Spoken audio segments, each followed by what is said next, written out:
A partir de aquel día, el maestro refirió más de 200 parábolas. Recuerdo algunas con especial interés. El reino de Dios, dijo, es semejante a un grano de mostaza. Un hombre la sembró en su campo y, al germinar, la semilla, la más pequeña del mundo, se convirtió en un árbol gigantesco y las aves del cielo moraban en él. Otro día contó la historia del rey que tenía 4 esposas. Aquel rey, explicó, amaba a su cuarta esposa más que a las demás, la cubría de joyas y le daba siempre lo mejor. También amaba a su tercera esposa y la llevaba con él por sus territorios, pero temía que se fuera con otro. Amaba igualmente a la segunda esposa, ella era su confidente. La primera esposa era su compañera leal. Había ayudado a mantener en pie el gran reino. El rey, sin embargo, no amaba a la primera esposa. Apenas se fijaba en ella y un día, el monarca enfermó gravemente y pensó, ahora tengo 4 esposas, pero, cuando muera, estaré solo. Y decidió hacer una pregunta a cada una de las esposas. Habló con la cuarta y le dijo, te he amado más que a las demás, te he proporcionado los mejores vestidos y te he cuidado. Ahora me muero. ¿Estarías dispuesta a morir conmigo? Ni pensarlo, respondió la mujer. Y se alejó, muy enfadada. El entristecido rey preguntó también a la tercera esposa, te he amado toda mi vida. Ahora estoy muriendo. ¿Estarías dispuesta a seguirme? No, Replicó la tercera. La vida es demasiado buena. Cuando mueras, me volveré a casar. Entonces interrogó a la segunda, siempre has estado ahí para ayudarme. Ahora me muero. ¿Querrás acompañarme al otro lado? Lo siento, respondió la segunda esposa, esta vez no puedo ayudarte. Lo único que puedo hacer por ti será enterrarte. Y el rey, de pronto, oyó una voz. Decía, me iré contigo. Era su primera esposa. Aparecía delgada y desnutrida y el rey, muy afectado, contestó, debí atenderte mejor cuando tuve la oportunidad de hacerlo. Y el maestro redondeó, quien tenga oídos que oiga. Cuando uno de los discípulos quiso saber algo más sobre la mencionada parábola del rey y las 4 esposas, el Galileo aclaró, en realidad, todos tenemos 4 esposas. El cuerpo, la cuarta, nuestros bienes y riquezas, la tercera esposa, la familia, la segunda, y el alma, la primera esposa. Esta última será la que te acompañará siempre. Ámala más que a ninguna. Recuerdo también la de la gacela, inspirada en el Cantar de los Cantares, 8:14. Eres como una gacela, ¿por qué lo dices? La gacela, cuando duerme, lo hace con un ojo abierto y otro cerrado. Pues bien, enseñó el maestro, cuando Israel hace la voluntad del Padre Azul, duerme con los ojos cerrados. Hazlo tú también. Prueba a dormir con los 2 ojos cerrados. Ponte en las rodillas de ave. En otra ocasión, el Hijo del Hombre habló de las malas hierbas, y dijo, el reino de mi Padre es semejante a un campo que fue sembrado de trigo. Pero, mientras el amo dormía, llegaron sus enemigos y sembraron malas hierbas. Cuando el trigo creció, se presentó también la mala hierba. Y los siervos preguntaron, ¿debemos arrancar la mala hierba? Y el amo les dijo, dejad que crezcan ambos.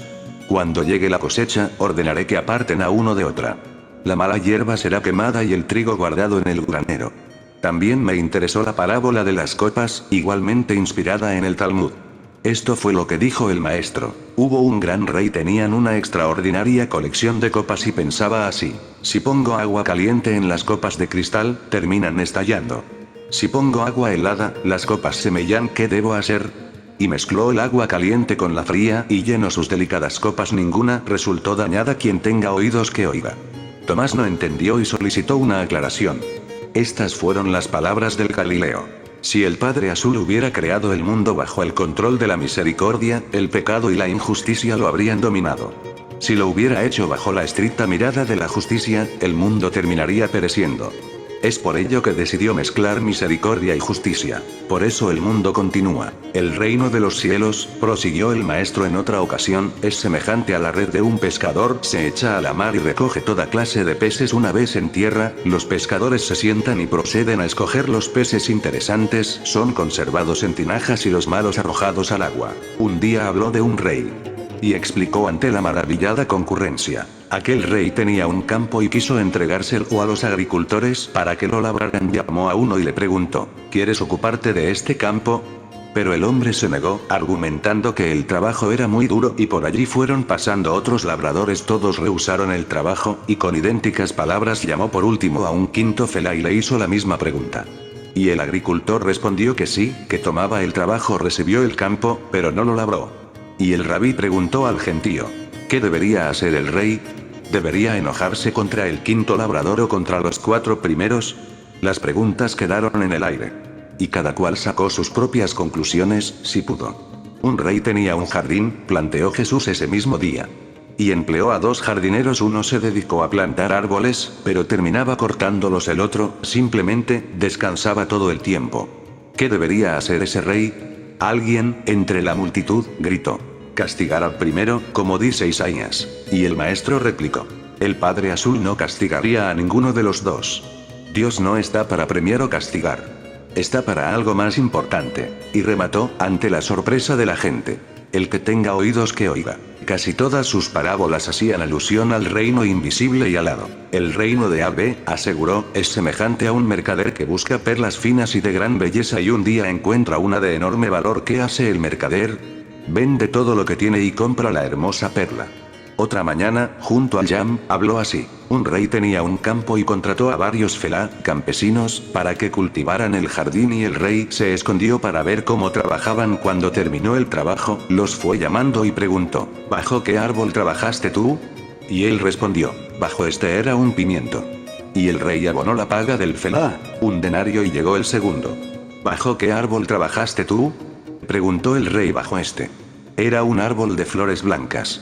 Y el rey abonó 1,5 denarios. Llegó el siguiente y el rey preguntó lo mismo. El felá dijo que había trabajado bajo un olivo. Y recibió 2 denarios. Los campesinos, entonces, protestaron: ¿por qué no nos dijiste que cada árbol tiene una paga distinta?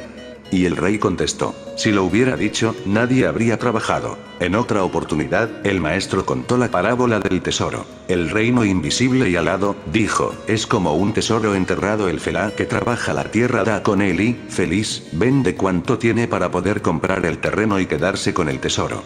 Pero la multitud no comprendió. Una mañana, en el puerto de Naúm, pronunció las siguientes palabras: érase una vez una zorra, contemplaba cada día un hermoso huerto, repleto de uvas, pero estaba muy gorda, y no podía colarse por ningún resquicio de la cerca. Decidió no comer en 3 días con el fin de adelgazar, y así fue. La zorra pudo entrar en el viñedo y comió cuanto pudo. De repente, fue descubierta por los dueños y el animal corrió, tratando de huir por la cerca, pero había comido tanto que volvió a engordar y no pudo escapar, y tuvo que esconderse y ayunar. Al cabo de 3 días pudo salir de la propiedad. En esta ocasión, el rabí comentó: he aquí la situación del hombre ante el mundo. Piensa que es el amo de todo hasta que un día, derrotado, se da cuenta de que no tiene nada. El Galileo se refirió también a la levadura y la comparó con el reino invisible de su Padre Azul. Al mezclarla con la harina, la masa sube y proporciona un alimento delicioso, pero tampoco entendieron. En cierta ocasión, un fariseo preguntó a Jesús: Maestro, ¿con qué pueden compararse las palabras de la ley? Y el Galileo replicó con la siguiente imagen: las palabras de la ley son el fuego. Si el hombre se acerca mucho, se quema. Pero si se aleja demasiado, termina helándose. Pues bien, en verdad os digo que el verdadero fuego, el que no quema ni hiela, es hacer la voluntad de Abba. Y os diré más: todos los hijos de Dios llevan impresa en su mente una parte de ese magnífico Padre Azul. No le creyeron y lo llamaron blasfemo. Una vez más. Una tarde, otro de aquellos odiosos santos y separados fariseos, formuló la siguiente pregunta trampa: Rabí, ¿cuántas clases de hombres hay? Y Jesús, conociendo el veneno que anidaba en su corazón, respondió: sé de 3 clases de nueces: las de cáscara blanda, las de cáscara media y las de cáscara de piedra. La primera se abre sola. La segunda exige un poco de esfuerzo. La última resulta difícil de abrir. Miró a su interlocutor y sonrió, pícaro. Y preguntó: ¿has comprendido? El fariseo movió la cabeza, negativamente. Y Jesús accedió a redondear la parábola. Los hombres son como las nueces, muchos dan caridad sin que se la pidan. Esos son los de la cáscara blanda. A otros hay que rogarles varias veces. Son los de la cáscara difícil. Por último, tenemos a los de la cáscara de piedra. Casi nunca abren voluntariamente su corazón. Alguien preguntó sobre la muerte. Y el maestro, haciéndose eco del Eclesiastés 7,1, respondió: dicho está, la muerte es mejor recibida que el nacimiento. Esto es semejante a 2 barcos, uno que se va del puerto y otro que regresa. La gente debe alegrarse por el que se va o por el que llega. El hombre sabio dirá que por el que llega a puerto. En verdad os digo que es lo contrario. El verdaderamente feliz es el que muere, el que se va, el que regresa a casa. Quien tenga oídos que oiga. Y en la playa de Saidan escuché la siguiente parábola. Un rey tenía una hija muy hermosa y hacía oración para que Dios le concediera un hombre digno de ella. Un día, Dios le habló en sueños. El marido de tu hija será un joven pobre, nacido entre los más pobres de tu reino. Y el rey meditó y se dijo, voy a ver si lo que dice Dios es cierto. Y mandó construir un palacio en mitad de una isla lejana, lo cercó con murallas, y allí llevó a su hija. Con una corte de siervos le dejó provisiones para un año y cerró la puerta del palacio. Y se llevó la única llave. Y sucedió que un joven apuesto, pero muy pobre, se perdió en la noche. Encontró los restos de un toro muerto y se cobijó entre los huesos y se quedó dormido. Entonces apareció una enorme águila y empezó a comer los restos del animal. Fue así como encontró al joven, lo atrapó y se lo llevó volando hasta los tejados del palacio de la hija del rey. Al día siguiente, la muchacha subió a la azotea y descubrió al joven. Mandó que lo lavaran y lo vistieran y quedó enamorada de él. Hablaron y la joven comprobó que era un hombre bueno e inteligente. Cuando el rey retornó al palacio, comprobó que su hija tenía marido, y que era un hombre pobre, tal y como le había anunciado Dios en aquel sueño. El rey, entonces, exclamó, bendito sea el Señor, que hace su voluntad. Y el rabí solicitó, buscad siempre la perla de los sueños.